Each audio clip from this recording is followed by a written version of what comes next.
Hi everybody, my name is Mackenzie and I'm going to be talking about brain tumors for this week's flashcard.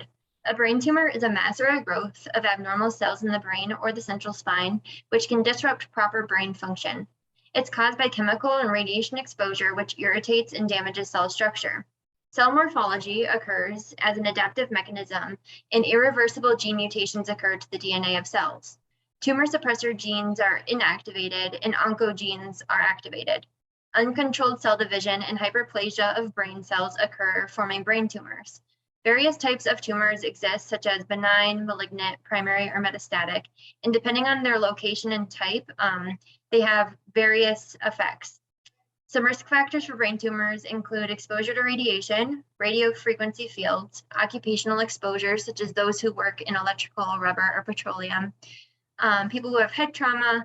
There's an inverse association with allergies, diets high in fat, tobacco use, excessive alcohol intake, and sometimes genetic factors can play a role in brain tumors.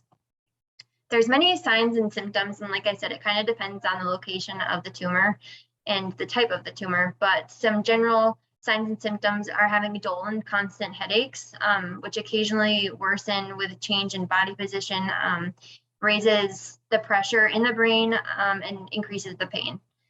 Such as coughing, sneezing, they can increase the pain within the brain.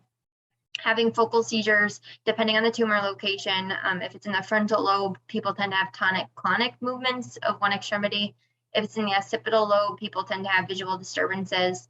It can also lead to muscle weakness, sensory loss, aphasia, visual spatial dysfunction, cognitive dysfunction, increased intracranial pressure, like I mentioned earlier, and decreased quality of life based on the inability to do daily living.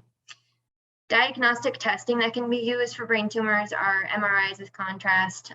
They are typically the most useful, but you can also do a CT scan, getting a full medical history, performing a neurologic exam, so looking at vision, hearing, balance, coordination, strength, and reflexes, an adequate tissue sample for the histopathologic of the molecular analysis, so taking some brain tissue and looking at it through doing different tests. Also performing a PET scan. These are all ways that you can detect a brain tumor. Thank you so much. I hope you enjoyed, and I hope you have a great week. Thanks.